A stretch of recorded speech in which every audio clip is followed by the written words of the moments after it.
सुप्रभात, नमस्कार, आदाब, सत श्री अकाल दोस्तों। ये है आपका अपना प्रिय डॉक्टर आदि कश्यप मुंबई का मानुस और आपके लिए लेकर आया आपका मनपसंद प्रोग्राम पॉजिटिव कर्मा। दोस्तों आज पॉजिटिव कर्मा एपिसोड नंबर 1082 है और आज बहुत स्पेशल मैं प्रोग्राम आपको प्रस्तुत करना चाहता हूं, लेकिन उससे पहले हमारी बहुत अच्छी दोस्त हैं डॉक्टर कलाश्री बर्वे, उनके द्वारा भेजे हुए दो बहुत ही अच्छे कथन मैं आपको सुनाना चाहता हूं। उनके द्वारा स्वरचित कुछ ऐसे वाक्यात हैं जो आप सुनेंगे तो आपको भी बहुत अच्छा लगेगा। शुरुआत करता हूं कुछ इस प्रकार। वो लिखती हैं कि तुम्हें सोचना जैसे साहिल पर रहकर समुद्र की गहराइयों से जुड़ना, यानी कि आप साहिल पर रहकर भी समुद्र की गहराइयों से जुड़ते हैं अगर आप अपने किसी अपना को सोचते हैं। तो दोस्तों आपको भी जरूरत है कुछ ऐसा ही सोचने की। और एक और उन्होंने मुझे कुछ अपना कथन भेजा है जिसमें लिखती हैं, चांद से बातें कर रही हैं वो और चांद से कहती हैं कि ए चांद, तू ऐसा क्या करता है कि अधूरा होने पर भी चांद ही कहलाता है। यानी कि चांद हमेशा चांद ही रहेगा, चाहे वो अधूरा रहे, चाहे आधा रहे या चाहे वो पूरा रहे, लेकिन चांद सिर्फ एक ही होता है। दोस्तों सितारे बहुत हो सकते हैं, इसलिए चांद अपनी पहचान बना के रखता है और इसी तरह की कुछ पहचान आपको बना के रखनी है, अपनी छाप छोड़कर रखनी है लोगों के दिलों में। चाहे आप अधूरे ही हो लेकिन एक यादगार के रूप में लोगों के दिलों में बसे रहेंगे। आपका समय ज्यादा नहीं लेता हूं और अब शुरुआत करता हूं इस कार्यक्रम की।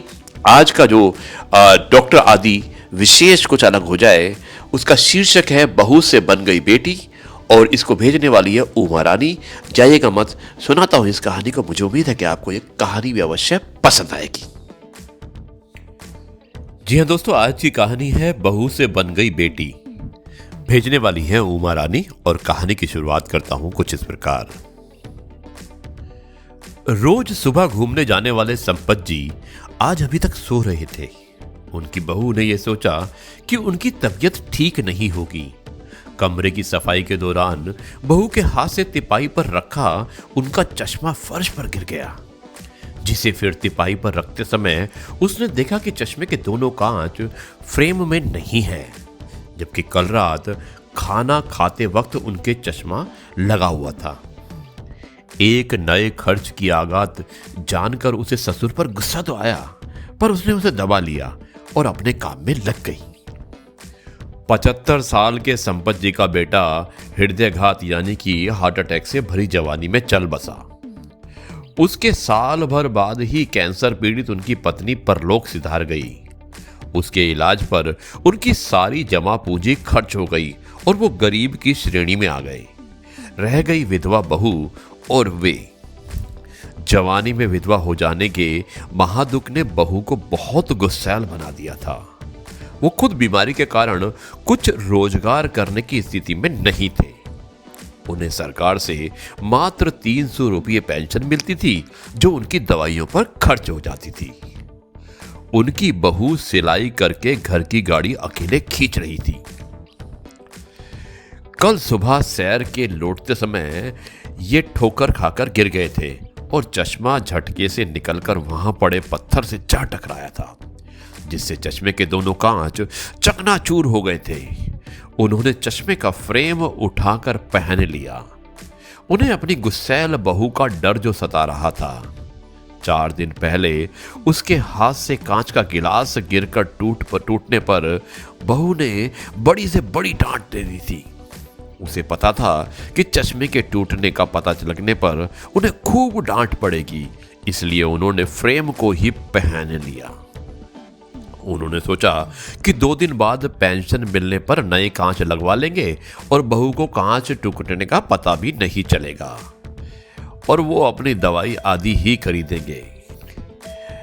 नित्य कर्म से निवृत्त होकर वे चाय का इंतजार कर रहे थे। बहू ने देखा कि वो बिन कांच का चश्मा लगाए बैठे हैं।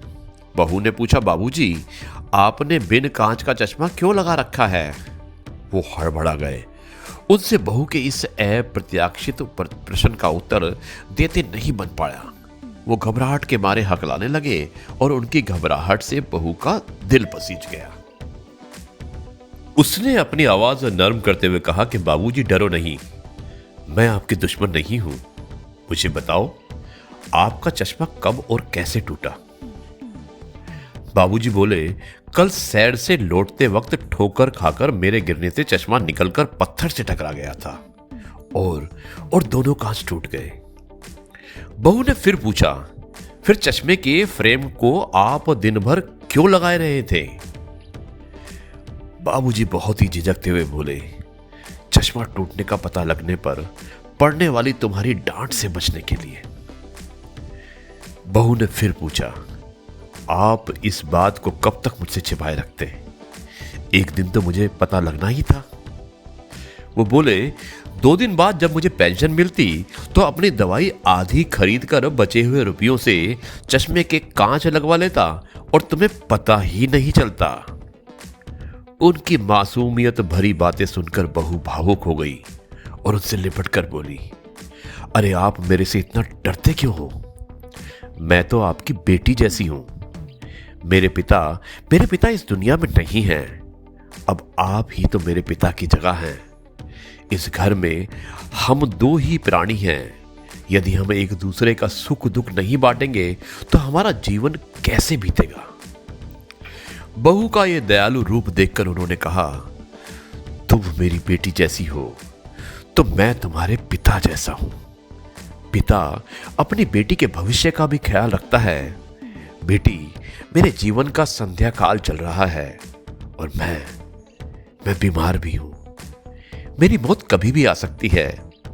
मैं तुम्हारे मानस पिता की हैसियत से तुम्हें दूसरा विवाह कर लेने की नेक राय देता हूं। बहू प्यार भरे गुस्से से बोली, मैं इतनी भी स्वार्थी नहीं हूं कि अपने सुख के खातिर अपने मानस पिता को इस हाल में अकेला छोड़ दूं। वो बोले, इसका मतलब यह हुआ कि यदि विवाह के बाद तुम मुझे छोड़ना नहीं पड़े तब तो तुम्हें दूसरा विवाह करने में कोई ऐतराज नहीं है।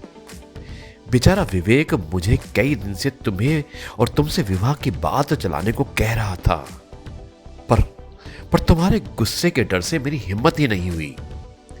बेचारे के माँ बाप और पत्नी की मृत्यु पिछले साल तीर्थ यात्रा से लौटते समय एक सड़क दुर्घटना में हो गई थी। वो भी बच गया और उसका दूध मुहा बच्चा भी।